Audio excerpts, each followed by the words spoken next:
स्वर्ग सा सुंदर और सामर्थ्य से भरपूर जम्मू और कश्मीर, लेकिन 70 सालों से धारा 370 की बेड़ियों से जकड़ा रहा कश्मीर।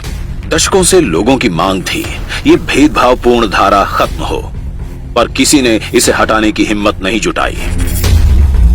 फिर देश ने प्रधानमंत्री मोदी जी पर भरोसा जताया। मोदी जी ने कर दिखाया।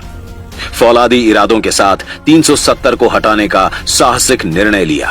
धारा 370 हटने पर विरोध करने वालों ने कई आशंकाएं जताई थीं। कुछ नेताओं ने इसे जल्दबाजी में लिया गया फैसला कहकर काफी विरोध किया था। कुछ ने इसे जम्मू कश्मीर की शांति व्यवस्था को भंग करने वाला कदम बताया था। पर सच तो यह है कि 70 साल पहले जो केवल एक अस्थायी प्रावधान कहकर लागू किया गया था, उस 370 को जब हटाया गया, तब न एक गोली चली, न रक्त की एक बूंद बही। पर हां, पिछले 4 सालों में कश्मीर की तकदीर और तस्वीर दोनों बदली हैं।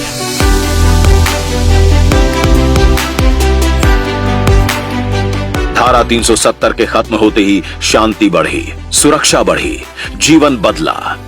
आतंकियों के हौसले पस्त हुए, अलगाववादी अलग थलग पड़ गए। 2019 से अब तक 182 आतंकी मारे जा चुके हैं। 89 टेरर मॉड्यूल ध्वस्त कर दिए गए, पत्थरबाजी की घटनाएं बंद हो गईं और अब कश्मीर में स्कूल बंदी और हड़ताल बीते दिनों की बात हो गई है। 2018 के मुकाबले 2022 में लॉ एंड ऑर्डर मामलों में 97%, जबकि आतंकी घटनाओं में 45% की कमी आई। इस साल सीमा पार से किसी भी आतंकी ने घुसपैठ की हिम्मत नहीं जुटाई। अब जम्मू कश्मीर लोकतंत्र को मजबूत करने वाला प्रदेश बन गया है। वहां आज 35,000 इलेक्टेड रिप्रेजेंटेटिव्स पंचायतों तक की व्यवस्था संभाल रहे हैं। शांतिपूर्ण चुनाव से लोकतांत्रिक नींव मजबूत हुई है। जम्मू और कश्मीर में पहली बार ब्लॉक डेवलपमेंट काउंसिल के चुनाव हुए, जिसमें 98% से ज्यादा वोटिंग ने लोकतंत्र के प्रति लोगों की अडिग आस्था को जाहिर किया। पहली बार 3 स्तरीय पंचायती राज व्यवस्था राज्य में बहाल हुई। धारा 370 हटी तो लगभग 900 केंद्रीय कानून कश्मीर में लागू हुए। डोमिसाइल का अधिकार अब सभी स्थायी निवासियों को हासिल है। कश्मीरी महिलाएं भी अब रियल एस्टेट में मालिकाना हक पा सकती हैं। 57,500 करोड़ रुपए के प्रधानमंत्री विकास पैकेज के तहत हो रहे विकास कार्यों में आई अभूतपूर्व तेजी। इससे अब जम्मू कश्मीर की पहचान बदलने लगी। अब ये देश की सबसे लंबी हाईवे टनल चेनानी नाशरी के लिए जाना जाता है।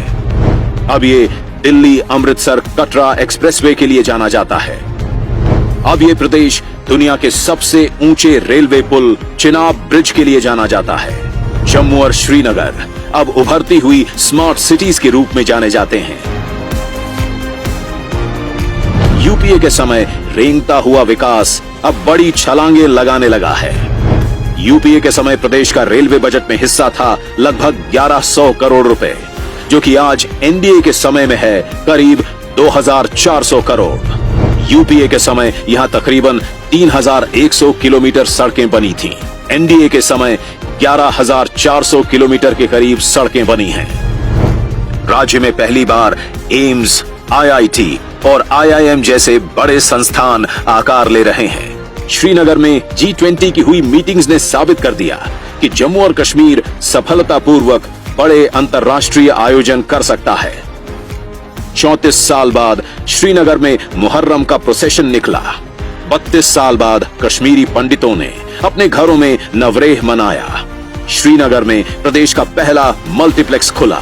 जम्मू कश्मीर के गरीब परिवार की राहों से कांटे चुनने का काम किया है प्रधानमंत्री मोदी जी ने, जैसे कि माता बहनों को धुएं से मुक्ति दिलाना, महिलाओं को खुले में शौच की मजबूरी दूर करना, घर और जीवन को रोशन करना, अपने पक्के घर का स्वाभिमान दिलाना, आयुष्मान कार्ड से गरीब परिवार की बीमारी की चिंता मिटाना। 3.5 लाख युवाओं को स्किल ट्रेनिंग भी मिल चुकी है। एनडीए सरकार ने यहाँ की प्राचीन विरासतों को फिर से जीवंत करने का बीड़ा भी उठाया है।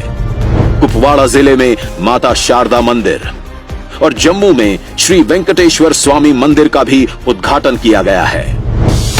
अब जम्मू कश्मीर के साथ साथ लद्दाख में भी जनसेवा का उत्सव मनाया जा रहा है। बॉर्डर इंफ्रास्ट्रक्चर को मजबूती मिल रही है। मोदी सरकार लद्दाख को सभी मौसम में संपर्क प्रदान करने के लिए शिंकुल्ला सुरंग का भी निर्माण कर रही है। निर्माणाधीन जोजिला सुरंग भी भारत की सबसे लंबी सड़क सुरंग और एशिया की सबसे लंबी बाई डायरेक्शनल सुरंग होगी। इस सुरंग के निर्माण से श्रीनगर, कारगिल और लेह के बीच हर मौसम में और तेज कनेक्टिविटी मिलेगी। एनडीए सरकार लद्दाख में देश का पहला ग्रीन हाइड्रोजन प्लांट बना रही है। लद्दाख देश का पहला स्थान होगा जहां जल्द ही फ्यूल सेल इलेक्ट्रिक व्हीकल चलेंगे। लद्दाख करीब 70% भारत नेट कनेक्टिविटी के साथ डिजिटल इंडिया की बेहतरीन मिसाल बन रहा है। लद्दाख की गरीब माता बहनों को 11,000 से अधिक उज्ज्वला गैस सिलेंडर पहुंचाए गए हैं। लद्दाख में 33,500 घरों को नल से जल पहुंचाया गया है। आयुष्मान योजना के 1.3 लाख लाभार्थी हैं। करीब 2,100 पीएम आवास बनाए गए हैं। 960 करोड़ के मुद्रा लोन दिए गए हैं।